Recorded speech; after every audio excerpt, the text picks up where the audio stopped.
gaslights, horse-drawn carriages, a fog-enshrouded London. Great wealth and squalor exist side by side. Queen Victoria presides over a mighty global empire. It is the greatest period of global expansion in the history of Great Britain. Yet in spite of this, psychopaths like Jack the Ripper stalk the streets, and poverty and crime are endemic.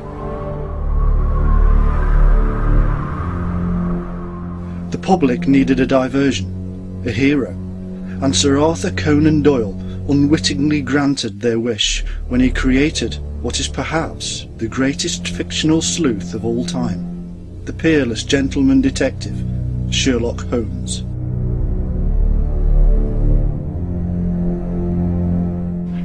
This gentleman is Mr. Sherlock Holmes. How do you do? I was studying the faces of our fellow passengers. Fascinating hobby, and sometimes most enlightening. Doyle wove his literary magic, and his fictional characters took on a life of their own. Their exploits have been told and retold hundreds of times in print, and as technology progressed, in the cinema, radio and television.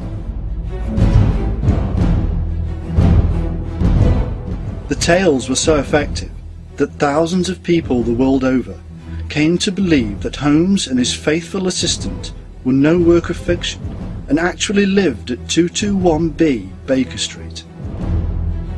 So much so that letters to Holmes still arrive by the hundred at this address. The world of Sherlock Holmes was one of continual change and hope, yet simultaneously filled with threats of fear, drudgery, disease and hunger.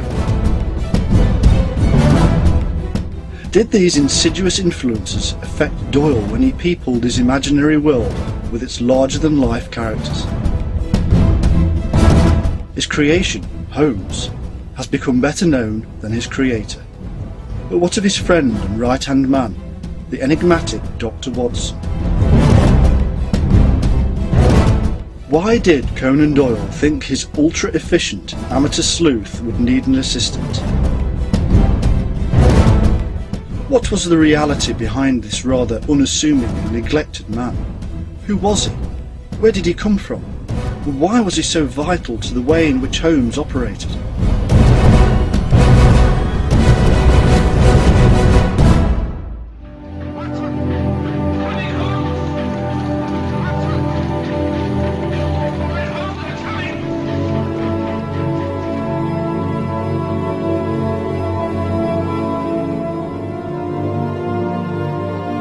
Madam, I'm a graduate of the Royal College of Physicians. I specialize in human beings.